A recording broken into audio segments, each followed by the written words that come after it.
October 19 దేవుని వాక్య ధ్యానం.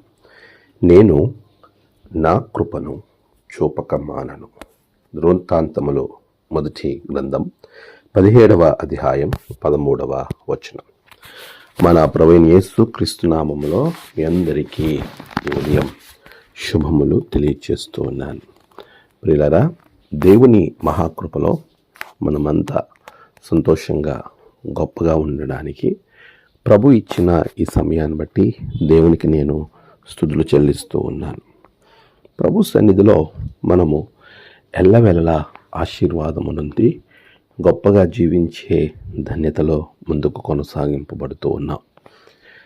ప్రభు ప్రతి పరిస్థితిలోనూ మనతో ఉంటున్నాడు అని చెప్పడానికి ఈ వాక్యములన్నీ మనకు భరోసాగా ఒక గొప్ప ఆధారంగా కనబడుతూ ఉన్నాయి.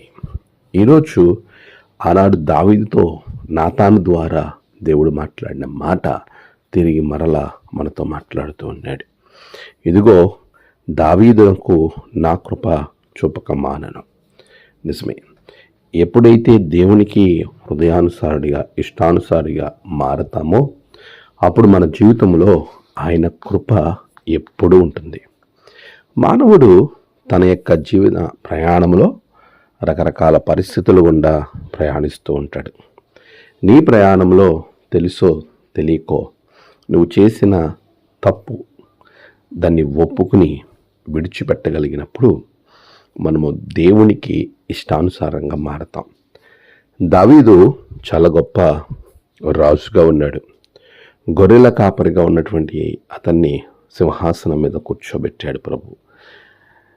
ఏమీ ఆయుధాలు లేనటువంటి తన చేతితో గొల్యాతును చంపే నేర్పరితనం అనుగ్రహించాడు. అలాంటి పరిస్థితుల్లో ఒక తప్పు చేసినప్పుడు నాతాను ప్రవక్త దేవుని చేత పంపింపబడి నాతాను ద్వారా నీవు పాపం చేస్తావు, దేవునికి వ్యతిరేకంగా జీవించావు అని చెప్పినప్పుడు దావీదు దాన్ని ఒప్పుకుని విడిచిపెట్టి పశ్చాత్తాప హృదయుడై తను తాను దేవునికి సమర్పించుకున్నాడు. తన హృదయాన్నిలో ఉన్నటువంటి పాపాన్ని మొత్తాన్ని కడుక్కుని ప్రభువు యొద్దకు రావడం మనం గమనిస్తాం. అందుకే దావీదు దేవునికి హృదయానుసారుడు, ఇష్టానుసారుడు మారాడు. దావీదును తన చేతులతో ఎప్పుడు కూడా ప్రభువు తన కృప పోదు, నా కృప ఎప్పుడు దావీదు యొద్ద ఉంటుంది అని చెప్పడం అనేది చాలా గొప్ప ఆశీర్వాదం. అంతేకాదు, యేసు స్వామి ఈ లోక రక్షకుడు, లోక పాపములన్నీ మోసుకుని పోయి దేవుని గొర్రెపిల్ల అయిన దేవుని కుమారుడు దావీదు కుమారుడిగా పిలువబడడం అత్యున్నతమైనటువంటి ఆశీర్వాదం. ప్రియులారా, ఇలాంటి గొప్ప దీవెన దావీదుకి రావడానికి ప్రధాన కారణం తన తప్పులను ఒప్పుకుని విడిచిపెట్టి మరి ఎన్నడూ దాని వైపు చూడకపోవడమే. ఈరోజు దేవుని కృప మనకు తోడుగా ఉంటే ఉన్నతమైన ఆశీర్వాదాలు మనతో వస్తాయి.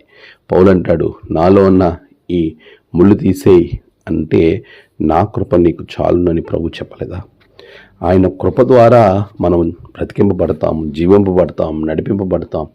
అలాంటి ఉన్నతమైన ఆయన కృపను పొందుకోవడానికి నువ్వు ఈరోజు ప్రయాసపడాలి. దేవునికి ఇష్టానుసారిగా మారు, ప్రభు నిన్ను ఆశీర్వదిస్తాడు. ఆమేన్. ప్రార్థన.